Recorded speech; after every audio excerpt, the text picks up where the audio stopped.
ಗಾಂಡು ಶುಭಂ ಶೇಳ್ಕೆ ಎಲ್ಲೋ ಒಂದ್ ಕಡೆ ಮುಚ್ಕೊಂಡು ಕೂತು ನಮ್ಮ ಹೆಮ್ಮೆಯ ರಾಜ್ಯಾಧ್ಯಕ್ಷರ ಬಗ್ಗೆ ಮಾತಾಡ್ತಾ ಇದೀಯಾ. ಆ ಯೋಗ್ಯತೆ ನಿನಗಿಲ್ಲ. ನೀವೊಬ್ಬ ಬೆಳಗಾವಿಯ ಭಯೋತ್ಪಾದಕ. ಬೆಳಗಾವಿ ಒಳಗಡೆ ಕನ್ನಡಿಗರು ಮರಾಠಿಗರು ಬಾರಿ ಅನ್ಯೂನ್ಯತೆಯಿಂದ ಬಾರಿ ಪ್ರೀತಿಯಿಂದ ಬದುಕ್ತಾ ಇದಾರ. ಆ ಸಾಮರಸ್ಯಕ್ಕೆ ಹುಳಿ ಹಿಂಡುವಂತ ಕೆಲ್ಸ, ಬೆಳಗಾವಿಯ ಕಾನೂನು ಸುವ್ಯವಸ್ಥೆಗೆ ಧಕ್ಕೆ ತರುವಂತ ಕೆಲ್ಸ ಶುಭಂ ಶೇಳ್ಕೆ ಮಾಡ್ತಾ ಇದೀಯಾ. ನೀನು ನಿನ್ನೆ ಒಂದು ವಿಡಿಯೋ ರಿಲೀಸ್ ಮಾಡಿ ಅಲ್ಲಿ ಎಲ್ಲೋ ಒಂದ್ ಕಡೆ ಕುತ್ಕೊಂಡು ರಾತ್ರೋರಾತ್ರಿ ಮನೆಯಿಂದ ಓಡಿ ಹೋಗಿದಿ ಅಂಜಿ. ಅದ್ರ ನಿನಗ ನಿಜವಾದ ತಾಕತ್ತಿತ್ತಂದ್ರ, ನಿನ್ನ ನಿಜವಾದ ಗಂಡಸ್ತನ ಆಗಿದ್ದು ಅಂದ್ರೆ ನೀ ನಿಜವಾದ ನಿಮ್ಮ ಅಪ್ಪಗ ಹುಟ್ಟಿದಾದ್ರ ಬೆಳಗಾವಿ ಒಳಗಡೆ ಬಾ. ನೀ ಬೆಳಗಾವಿ ಒಳಗೆ ಯಾವ ಪ್ರದೇಶಕ್ಕೆ ಕರಿ, ನಾವು ಬಂದು ಉತ್ತರ ಕೊಡಕ್ ತಯಾರಿದೀವಿ. ಅದನ್ನ ಬಿಟ್ಕೊಂಡು ಮುಚ್ಕೊಂಡು ಎಲ್ಲ ಕುತ್ಕೊಂಡು ವಿಡಿಯೋ ಕೊಡೋದ್ರ ಮುಖಾಂತರವಾಗಿ ನಿನ್ನ ಗಾಂಡುಗಿರಿಯನ್ನ ಪ್ರದರ್ಶನ ಮಾಡ್ತಾ ಇದಿ. ಯಾವತ್ತೂ ಕೂಡ ಕರ್ನಾಟಕ ರಕ್ಷಣಾ ವೇದಿಕೆ ಮರಾಠಿ ಭಾಷಿಕರನ್ನ ವಿರೋಧ ಮಾಡಿಲ್ಲ.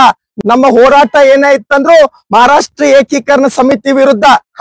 ಅದಕ್ಕ ನಿಮ್ಮ ಮಹಾರಾಷ್ಟ್ರದ ನಾಯಕರುಗಳೇ ಹೇಳ್ತಾರ, ನಮ್ಮ ರಾಜ್ಯದೊಳಗೆ ಕರಾಳ ದಿನ ಆಚರಣೆ ಮಾಡಿದ್ರೆ ನಾವು ಸುಮ್ನೆ ಕೂಡುದಿಲ್ಲ ಅಂತ ಹೇಳಿ.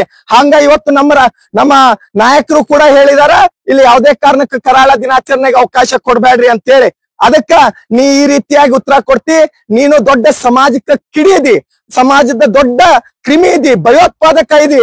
ನೀನ್ಗ ಇಲ್ಲಿಯ ಜಿಲ್ಲಾಡಳಿತ ಪೊಲೀಸ್ ಇಲಾಖೆ ನಿನ್ ಮೇಲೆ ಸೂಕ್ತವಾದಂತ ಕ್ರಮವನ್ನ ತಗೊಂಡು ಆದಷ್ಟು ಬೇಗ ಹುಚ್ಚಾಸ್ಪತ್ರೆಗೆ ಸೇರಿಸುವಂತ ಕೆಲಸ ಮಾಡ್ಬೇಕು. ಇಲ್ಲ ಅಂದ್ರೆ ಕರ್ನಾಟಕ ರಕ್ಷಣಾ ವೇದಿಕೆ ಕಾರ್ಯಕರ್ತರು ನಿನಗ ತಕ್ಕ ಪಾಠವನ್ನ ಕಲಿಸ್ಲಿಕ್ಕೆ ನಾವೆಲ್ಲ ತಯಾರಿದೀವಿ. ಅದಕ್ಕ ನಿನ್ನ ಹೇಳಿಕೆಗಳನ್ನ, ನಿನ್ನ ಸ್ಟೇಟ್ಮೆಂಟ್ ಗಳನ್ನ ಕೊಡೋದಿದ್ರ ನೀ ಬೆಳಗಾವಿಗೆ ಬಾ. ಇಲ್ಲೇ ನಿನ್ನ ಗಂಡಸ್ತನವನ್ನ ಪ್ರದರ್ಶನ ಮಾಡು.